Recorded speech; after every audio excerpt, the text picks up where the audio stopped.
Bharatiya Janata party और हमारे साथी दल मिलकर 100 के बहुत ज्यादा आगे हम निकल चुके हैं और हम बड़े विश्वास के साथ जनता के आशीर्वाद और समर्थन से 400 पार के हमारे लक्ष्य की ओर आगे बढ़ रहे हैं। आसाम, बंगाल, उत्तर प्रदेश, मध्य प्रदेश, राजस्थान, छत्तीसगढ़, उत्तराखंड, ये सभी राज्यों में हमें बहुत बड़ी चुनावी सफलता मिलती हुई दिखाई पड़ती है। इसके साथ साथ कर्नाटक, तेलंगाना, आंध्र, केरल और तमिलनाडु, इसमें से कर्नाटक, तमिलनाडु और केरल, ये 3 राज्यों में मतदान हो चुका है, कुछ बाकी है, परंतु जो शुरुआती ट्रेंड मिले हैं, दक्षिण भारत में भी भारतीय जनता पार्टी को बहुत अच्छा रिस्पांस मिल रहा है और इसके कारण हमारा 400 पार का लक्ष्य हम निश्चित रूप से सिद्ध करेंगे, ये हम सबका विश्वास बना है। मित्रों, आप जैसे जानते हैं, कुछ दिन से कांग्रेस पार्टी ने हमारे 400 पार के लक्ष्य को ट्विस्ट करना शुरू किया है। उन्होंने एक प्रकार से 400 पार के लक्ष्य को संविधान बदलने के लिए ये लक्ष्य है और दूसरा एक अपप्रचार कर रहे हैं कि भारतीय जनता पार्टी 400 पार करने के बाद आरक्षण को समाप्त कर दी। ये दोनों चीजें निराधार और तथ्यहीन है। भारतीय जनता पार्टी को पूर्ण बहुमत इस देश की जनता ने 2014 में भी दिया, 2019 में भी दिया। हम 10 साल से पूर्ण बहुमत के साथ की सरकार चला रहे हैं। हमने पूर्ण बहुमत का उपयोग कांग्रेस की तरह इमरजेंसी डालकर लोकतंत्र का गला घोंटने में नहीं किया। इमरजेंसी डालने के लिए, लोकसभा का टर्म एक्सटेंड करने के लिए, संविधान बदल करने में नहीं किया। हमने पूर्ण बहुमत का उपयोग धारा 370 को समाप्त करने में किया, ट्रिपल तलाक को समाप्त करने में किया, अंग्रेजों के कानून बदलकर भारतीय संस्कार और भारतीय पद्धति के कानून लाने में किया, कोरोना के खिलाफ लड़ने में किया और जब कोर्ट से जनादेश मिल गया तो राम मंदिर के निर्माण में भी हमारी सरकार ने पूरी अनुकूल जमीन तैयार करने में अपनी भूमिका करी। कांग्रेस पार्टी ये झूठ फैलाकर जनता के बीच में भ्रांति पैदा करना चाहती है। मैं ये बात स्पष्ट कर देना चाहता हूं कि Bharatiya Janata party ST, SC, OBC के आरक्षण की समर्थक है और हमेशा इसके संरक्षक के रूप में अपनी भूमिका निभाएगी। ये बात नरेंद्र मोदी जी ने भी कई बार सार्वजनिक भाषणों में स्पष्ट की। एसटी, एससी, ओबीसी के आरक्षण में किसी एक राजनीतिक दल ने अगर डाका डाला है तो वो कांग्रेस पार्टी ने डाला है। सबसे पहले उन्होंने संयुक्त आंध्र प्रदेश में मुसलमानों को रिजर्वेशन दिया। वो रिजर्वेशन के कारण ओबीसी का रिजर्वेशन कटा। उसके बाद में कर्नाटक में रातों रात कोई सर्वे के करे बगैर, पिछड़ापन तय करे बगैर सारे मुसलमानों को ओबीसी कैटेगरी में डालकर उनके लिए 4% का कोटा रिजर्व कर दिया। इससे भी पिछड़ा वर्ग का रिजर्वेशन कटा है।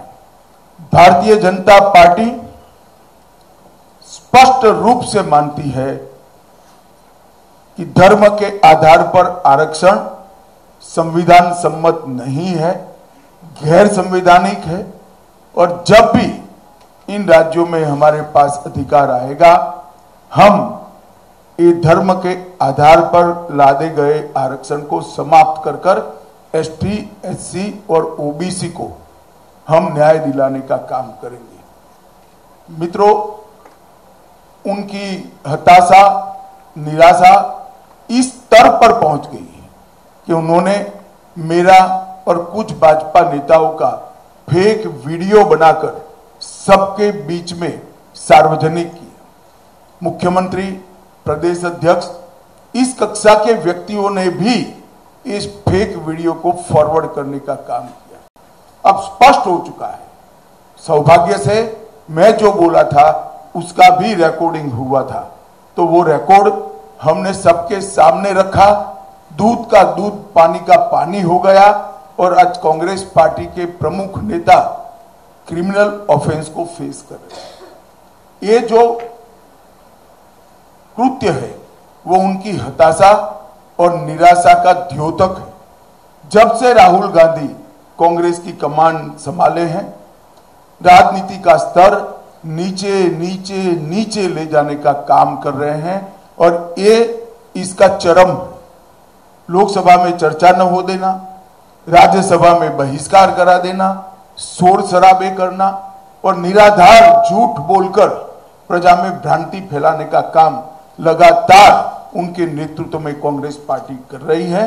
और मैं मानता हूं कि अब फेक वीडियो सर्कुलेट कर फर्जी टाइप का जन समर्थन प्राप्त करने का एक प्रयास ये बहुत निंदनीय है और भारतीय राजनीति में किसी प्रमुख दल के द्वारा कभी ऐसा नहीं किया गया।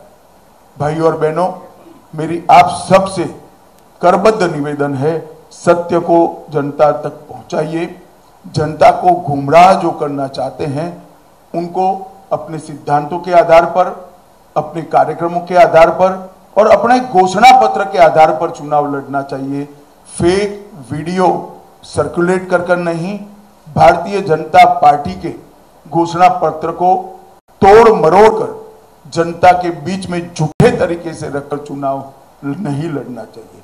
देखिए, मुझे मालूम नहीं है मीडिया आज सुबह से दिखा रहा है वो सच है या नहीं है, लड़ेंगे या नहीं लड़ेंगे वो भी मुझे मालूम नहीं है, मगर मेरा मानना है कि इतना कंफ्यूजन रखना ही उनको आत्मविश्वास नहीं है वो दिखाता है। उत्तर प्रदेश में जिस प्रकार की आज स्थिति बनी है, वो अपनी परंपरागत सीटें छोड़कर भागे हैं। मैं नहीं मानता वो लड़ने की हिम्मत कर पाएंगे। देखिए, कांग्रेस पार्टी शुरुआत से अपीसमेंट की पॉलिटिक्स कर अपना बचा खुचा जनाधार संभालना चाहती है, बचाना चाहती है, समेटना चाहती है। पर्सनल लॉ, हमारी संविधान सभा ने देश के विधानमंडलों और देश की संसद को आदेश किया था कि जब भी अनुकूलता खड़ी हो इस देश में यूसीसी, यूनिफॉर्म सिविल कोड लाया जाए। संविधान सभा में ज्यादातर सदस्य कांग्रेस के ही थे, वहीं यह निर्णय हुआ था, क्योंकि किसी भी पंथ निरपेक्ष देश के लिए धर्म के आधार पर कानून ठीक नहीं है। फिर भी आज ये जानते हुए भी संविधान के स्पिरिट से बिल्कुल उल्टा कांग्रेस ने अपने घोषणा पत्र में पर्सनल लॉ को लाने की बात करी है। भारतीय जनता पार्टी इसकी निंदा करती है। हमने हमारे घोषणा पत्र में कहा है कि हमें प्रयास करेंगे कि पूरे देश भर में यूसीसी लागू किया जाए और हर धर्म के नागरिकों के लिए इस देश में एक ही कानून हो। देखिए, श्री रेवन्ना का जो समाचार पत्रों में और चैनलों में चल रहा है वो बिल्कुल आघातजनक है। ऐसा सहन किया ही नहीं जा सकता और भारतीय जनता पार्टी का स्टैंड बहुत स्पष्ट है। हम देश की मातृशक्ति के साथ खड़े हैं, देश की नारी शक्ति के साथ खड़े हैं। नरेंद्र मोदी जी का पूरे देश को एक कमिटमेंट है कि कहीं पर भी मातृशक्ति के अपमान को सहन नहीं किया जाना। परंतु कांग्रेस पार्टी जो हम पर आरोप लगाना चाहती है, मैं छोटी सी बात पूछना चाहता हूं, वहां सरकार किसकी है? सरकार कांग्रेस पार्टी की है। फेक वीडियो आपके ध्यान में ही होंगे क्योंकि टाइम पर रिलीज किए गए हैं। और अब तक कार्यवाही कांग्रेस पार्टी ने क्यों नहीं की? कार्यवाही हमने नहीं करनी है। ये लॉ एंड ऑर्डर का इश्यू स्टेट का इश्यू है। प्रियंका जी हमसे सवाल पूछ रही है, मैं प्रियंका जी को कहना चाहता हूं, नरेंद्र मोदी जी और मुझसे सवाल पूछने की जगह आपके मुख्यमंत्री उप मुख्यमंत्री को सवाल करिए कि आपकी सरकार क्या कर रही है, क्यों जांच नहीं हो रही है। हम जांच के पक्ष में है और हमारे साथी दल जेडीएस ने भी उन पर कदम उठाने की घोषणा की है। आज शायद उनकी कोर कमेटी की मीटिंग है और कदम उठाए भी जाएंगे। इस प्रकार की घटनाओं को सार्वजनिक जीवन में, समाज में या निजी तौर पर कहीं पर कोई स्थान नहीं होना चाहिए। कठोर से कठोर कदम उठाने चाहिए। ये भारतीय जनता पार्टी का स्टैंड अपर है और उसमें कोई कंफ्यूजन भारतीय जनता पार्टी में किसी स्तर पर नहीं है। हम महिला शक्ति के अपमान का, मातृशक्ति के अपमान का घोर निंदा करते हैं। देखिए, राहुल जी कुछ भी बोल सकते हैं, कुछ भी कर सकते हैं। गनीमत है कि उनको करने का मौका जनता नहीं देती है और इस बार भी नहीं मिलने वाला है।